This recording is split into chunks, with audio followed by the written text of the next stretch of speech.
요즘 아침 저녁으로 좀 선선한 공기를 느끼실 것입니다. 지난 여름에 연신 열대야의 기록을 갱신하던 지난 여름의 기억도 이 선선한 공기가 있게 만들어줍니다. 낮 동안은 아직 더위가 남아있지만 청명한 하늘과 선선한 바람은 지난 더위 속에서 견뎠던 수고를 우리에게 위로해주는 듯합니다. 저는 가끔 인왕산에 올라가서 묵상 기도를 드리곤 합니다. 낚시 의자를 들고 가서 이렇게 펼쳐놓고 앉아놓고 한 30분 정도 여기 앉아 있는데, 묵상을 하다 보면 하느님이 창조하신 세계를 가까이 느낄 수 있고 계절의 변화를 통해 하느님의 운영을 발견하게 됩니다. 침묵 가운데 고요히 앉아서 스치는 바람과 빛의 변화를 살피면 역동 속에서 이루어지는 자연의 균형을 느끼게 됩니다. 미세한 바람에도 흔들리는 풀과 뉘엿뉘엿 지는 햇볕에 반사된 구름의 색들은 고요함 속에서도 지루하지 않게 저를 인도해 줍니다. 무엇도 하지 않아도 스스로 움직이는 자연을 바라보면 내면 깊숙한 곳에서 평안이 자리하는 것을 느끼게 됩니다. 그 속에 머물다 보면 제 마음을 흔들던 여러 걱정들도 소소하게 여겨집니다. 하느님 품 안에 머물다 보면 우리는 온전한 평화를 경험할 수 있습니다. 오늘 에베소서의 본문을 보면 하느님께서 주시는 장비로 완전 무장을 하십시오 하고 바울이 권하고 있습니다. 보통 성서는 용서와 화해, 평화와 사랑을 이야기할 것 같은데, 오늘 바울의 서신서는 완전 무장을 하고 악한 영들을 상대하라고 권하고 있습니다. 이 개역개정판을 보면 완전 무장을 하고 악한 영을 상대하라는 말에 하나님의 전신갑주를 입으라라고 번역되어 있습니다. 이 완전 무장을 하는 이유는 악마의 관계에 맞서기 위함이라고 바울은 이야기하고 있습니다. 여기서 악마라는 단어는 그리스어로 디아볼로스라는 단어입니다. 히브리어로 사용됐던 사탄이라는 단어를 그리스어로 번역한 게 바로 이 디아볼로스입니다. 이 단어는 중상자, 회방자, 모략자와 같은 의미로도 사용되었고 악마를 뜻하는 단어로도 사용되었습니다. 이 디아볼로스라는 단어를 분석해 보면 디아는 무엇 사이에 라는 뜻이 있고 볼로스는 던지다 라는 뜻이 있습니다. 그러니 이 디아볼로스라는 말은 어디 사이에 던져진 자라고 번역될 수 있을 것입니다. 하느님과 인간 사이에 던져져 하느님과 인간을 멀어지게 하는 존재, 그것이 악마가 하는 일입니다. 하느님과 멀어지는 것, 그것은 기독교가 이야기하는 죄악에 놓인 상태입니다. 그렇게 보면 이 디아볼로스, 악마는 인간을 죄악에 빠지도록 하는 존재라 할 수 있습니다. 에베소는 오늘날 튀르키예에 있는 에페스라고 불리는 도시입니다. 이건 고대의 에페소스라고 불리는 도시였는데요. 기원전 9세기에 그리스의 아테네에 의해서 건립된 도시입니다. 이 도시는 지중해와 흑해 사이에 있는 에게해와 인접해 있는 항구 도시입니다. 무역이 왕성하게 이루어졌던 번성한 상업 도시였습니다. 바울은 3차 전도 여행을 떠났을 때 이곳에 머물러서 예수 그리스도의 복음을 전합니다. 사도행전 19장에 보면 바울이 에베소에서 있었던 일들이 기록되어 있습니다. 바울이 에베소에 처음 도착했을 때 그들은 성령도 알지 못하였고 예수 그리스도도 알지 못하였습니다. 바울이 전하는 복음을 듣고 성령으로 세례를 받는 이들도 있었지만 마음이 완고하여 바울의 이야기를 믿지 않는 사람들도 있었습니다. 바울은 이곳에서 2년을 더 그곳에서 보내면서 두란노 학당에서 복음을 가르칩니다. 그 사이에 많은 기적들을 행하기도 하고 병든 사람을 고치고 귀신을 내쫓기도 합니다. 그렇게 지내다 보니 바울을 흉내내는 이들도 나타납니다. 스게와라고 하는 유대인 제사장의 7 아들들의 이야기입니다. 그들도 바울을 흉내내서 예수의 이름으로 병을 고치고 귀신을 내쫓으려고 합니다. 그런데 본인들이 내쫓으려고 했던 귀신이 그들에게 반문합니다. 나는 예수도 알고 바울도 알지만 당신들은 도대체 누구요? 하고 그들에게 묻는 장면이 나오죠. 그리고 그들은 그 귀신 들린 사람들에게 상처 입히고 옷이 찢겨지는 일을 당하는 해프닝이 사도행전에 나와 있습니다. 이런 일화를 보면 참 그리스도인이 아닌 그리스도인을 흉내내는 이들도 있다는 뜻이 되겠죠. 바울이 머무는 동안에 에베소에서는 많은 변화가 발생합니다. 신도들이 늘어나고 술수를 부리던 사람들이 돌아서서 자신의 책을 불사르기도 합니다.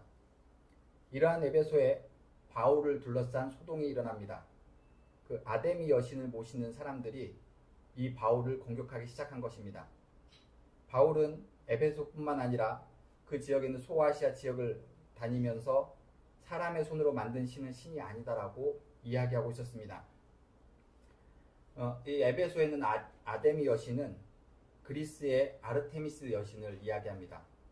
이 아르테미스 여신은 풍요를 상징하는 여신인데요. 해상무역으로 부를 축적한 에베소에는 이 풍요를 상징하는 아르테미스를 모시는 신전이 있었습니다. 그 신전의 규모가 얼마나 웅장한지 시인이었던 시돈 안티파트로스는 다음과 같이 이야기합니다.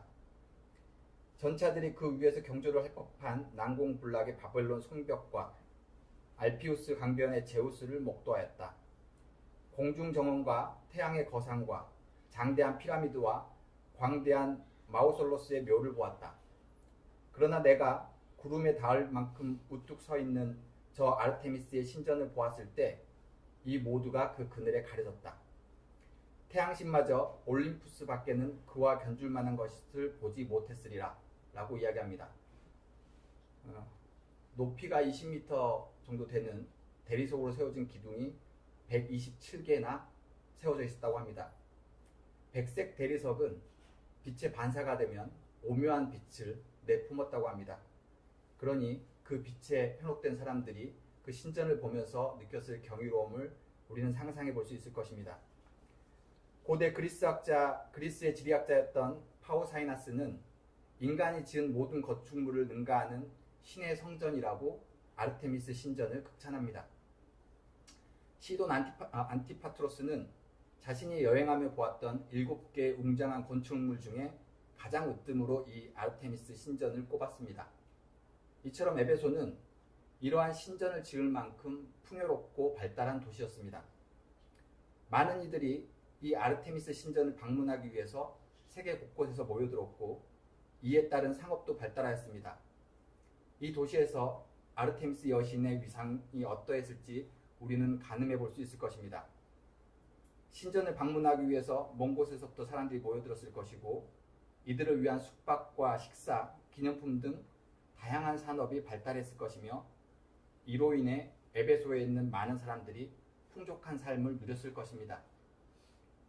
이러한 에베소에 바울이 한 사람의 손으로 만든 신은 신이 아니다라는 말은 사람들을 회유하고 아데미 여신에 대한 마음을 돌아서게 했던 것입니다. 이 아데미 여신을 은으로 만들어 판매하던 은장이 데메드리오의 이야기가 사도행전에 나옵니다. 이 데메드리오는 그 사람들을 선동하는 바울을 질책하며 다음과 같이 이야기합니다. 아데미 여신을 팔아 장사를 하고 이윤을 우리가 얻어야 하는데 바울이란 사람 때문에 이 사업이 명성을 잃을 뿐만 아니라 아데미 여신의 신전도 무시당하고 나아가서는 온 아시아와 온 세계가 숭배하는 이 여신의 위신이 땅에 떨어질 것을 우려하고 있는 것입니다. 아데미 여신은 풍요의 신입니다. 그에게 사람들에게 부와 물질을 가져다 주었던 신입니다. 그들은 신을 상징하는 물건들을 만들어 판매하고 그것으로부터 이득을 취하면서 살았습니다. 바울은 사람의 손으로 만든 신은 신이 아니라고 전합니다. 아데미 여신을 만들어 판매하는 상품은 신이 아닌 인간의 욕망이고 거짓입니다. 사람들은 존재하지 않는 것들에 의미를 부여하고 그것을 가치 있는 것처럼 속입니다. 그러니 성공의 신화를 만들고 화폐나 주식이나 부동산을 만들어서 모두에게 공평하게 나눠줘야 할 하나님의 축복을 소수가 사유하도록 합니다. 모두가 누려야 할 하나님의 축복을 소수의 권력을 쥔 사람들이 독점하는 세상을 만들어갑니다. 세상은 가치를 가르고 평가하고 낙인 찍습니다. 현재에 머무르고 만족하려는 사람들을 게으르고 나태하고 무능한 존재로 여기게 하죠. 동시에 세상에서 주는 화려한 보상을 제시합니다. 전망이 좋은 집과 화려한 자동차와 명품들, 사람들의 눈을 현혹시키는 것들을 보여주며 그것이 좋다고 이야기합니다. 나는 지금의 삶을 만족하며 살고 싶지만 세상은 그렇게 살면 안 된다고 이야기합니다. 더 나은 삶을 위해 노력해야 하며 더 나은 물질들로 삶을 채워야 한다고 자극합니다. 고린도후서 11장에 보면 사탄도 빛의 천사로 가장한다고 전하고 있습니다. 사탄이 머리에 뿔이 달리고 괴물 같은 모습으로 나타난다면 오히려 다행인지 모릅니다. 그렇게 나타난다면 우리는 쉽게 사탄을 알아볼 수 있겠죠. 하지만 사탄이 빛의 천사의 모습으로 나타난다면 우리가 어떻게 그를 사탄이라고 식별할 수 있을까요? 사탄은 오히려 빛의 천사의 모습으로 우리에게 나타나 우리를 현혹시킵니다. 눈앞의 화려함에 취해 살아가게 하고 그것이 마치 하느님께서 주신 축복인 양 여기도록 합니다. 세상의 화려함에 현혹되어 세상을 쫓다 보면 어느샌가 자신을 왜곡시키고 부정하게 됩니다. 나를 소외시키는 삶, 그것이 불행의 시작입니다. 있는 그대로의 나의 모습이 아닌 세상이 요구하는 모습, 요구되는 삶, 그러한 삶을 쫓다 보면 우리의 삶은 어느새 하느님과 멀어져 있게 됩니다. 그러니 우리는 빛의 천사로부터 악마를 식별할 수 있는 능력이 필요합니다. 내 눈에 찬란하고 아름다운 것이 아닌 하느님께로부터 온 선물이 무엇인지 우리는 식별할 수 있어야 합니다. 오늘 바울은 에베소 교회에 다음과 같은 당부를 합니다. 그러므로 여러분은 악한 날에 능히 대항할 수 있고 모든 일을 한 뒤에 서 있을 수 있도록 하느님께서 주시는 장비로 완전 무장을 하십시오. 그것은 바로 진리로 허리를 동이고 정의의 가슴막이를 하고 발에다가는 평화의 복음을 전할 채비를 하고 무엇보다도 믿음의 방패를 들고 있으라는 것입니다. 구원의 투구와 성령의 칼, 곧 하나님의 말씀을 가지고 온갖 기도와 간구로 늘 성령 안에서 기도할 것을 권합니다. 이것이 바울이 이야기하는 하나님이 주신 장비로 완전 무장하는 것입니다.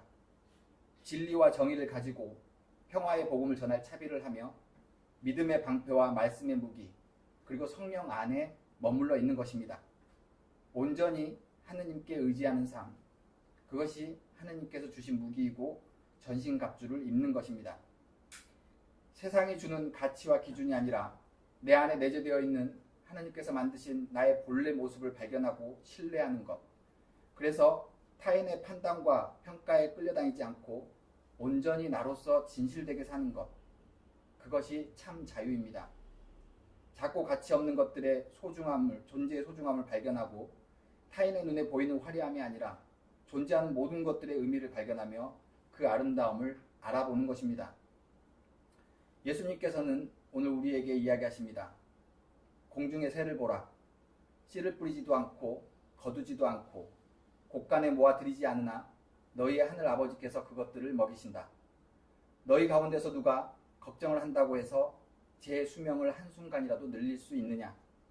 어찌하여 너희는 옷 걱정을 하느냐? 들의 백합꽃이 어떻게 자라는가를 살펴보아라.